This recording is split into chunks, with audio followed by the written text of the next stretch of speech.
Chairman. Right now, our adversaries are hard at work to expand their influence in every region. The Holy See is no exception.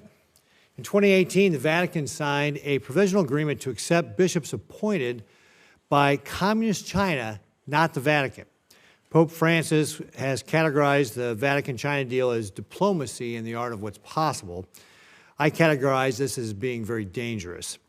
It sets a precedent for future relations with an adversarial nation.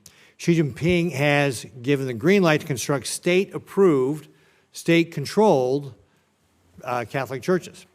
This has severe implications for Catholics globally. Additionally, I fear this encouraged Communist China in its persecution of religious minorities and provides moral legitimacy for a repressive regime. In October, the Vatican just extended that agreement for the third time for 4 more years, defying requests from the first Trump administration to end that agreement. Mr. Birch, do you agree that the agreement represents a dangerous level of cooperation between the Catholic Church and Communist China? Well, thank you, Senator. Again, thank you for that kind introduction at the beginning. I agree that the relationship between the Holy See and China is of immense importance to the United States. As you point out, they did sign a provisional agreement in 2018 that they then renewed in 2024 that is primarily concerned with the appointment of bishops. This agreement is secret, so we do not know the contents of this agreement. Because it is restricted to only the appointment of bishops, I think it's important to maintain for the Holy See to maintain a posture of pressure and of applying pressure to the Chinese government around their human rights abuses, particularly their persecution of religious minorities, including Catholics. When it comes to the question of the appointment of bishops, I would encourage the Holy See, as the United States ambassador, if I'm confirmed, to resist the idea that a foreign government has any role whatsoever in choosing the leadership of a private religious institution.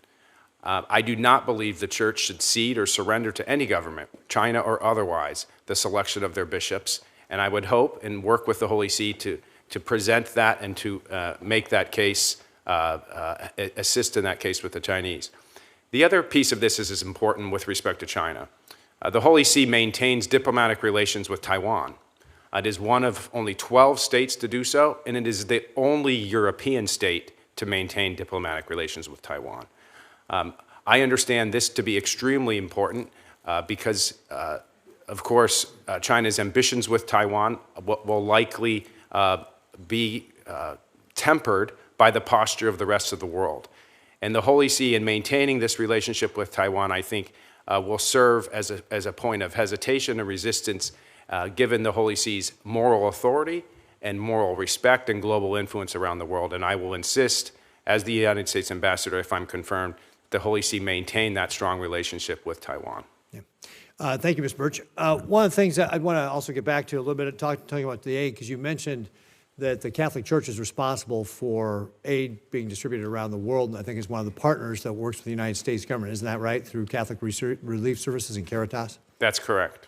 Yeah, and so having been a prior donor to Catholic Relief Services, you mentioned how effective they are. I think their administrative and overhead costs are less than 5% typically. Is that your understanding? That is my understanding, yes. Yeah, and so when the State Department is reviewing some of the ways that we're providing our foreign aid, some of the things, and maybe this is where the ranking member and I need to sit down and kind of go over the facts, but some of the stuff has been referenced as transgender operas in Peru, I believe, also voter turnout in India, DEI programs, and other programs. My guess would be, and maybe you're more familiar with this, why I'm asking, that when it comes to the Catholic Church, what CRS does, what Caritas does, they're focusing primarily on the type of aid that is life-saving. It's not involved with transgender promotion. It's not involved in voter turnout. It's not involved in DEI. Would that be your understanding of the kind of aid that the Catholic Church, the CRS, and Caritas does? That is my understanding. It's primarily focused on humanitarian aid, like disaster relief in Miramar, for example, which I understand that great grant was recently reauthorized. And then there's human services side, which of course involves a lot of different things that at times can or cannot be in the United States interest. To the ranking member's question, I think this is where it becomes difficult because you have to make choices as the United States. Can we continue to fund any and all of these programs, or do we have to be selective? And if we're going to be selective, what are the criteria we're going to use? And I fully support the President and the Secretary making sure that the dollars we spend, the money that the taxpayers pay into the federal government, are aligned with the United States interests and will make us safer, stronger, and more prosperous. Yeah. And so, but getting to the point of the aid, it would seem that the Catholic Church's interest in providing aid really does align more with the types of aid of this administration with regard to those life-saving services. Does that seem accurate? I would agree. I think the Catholic Church can be one of the best partners of the United States. Great. Thank you very much, Mr. Chairman. Thank you. Senator Scott. Sure. Thank you, Chairman. First, congratulations, each of you.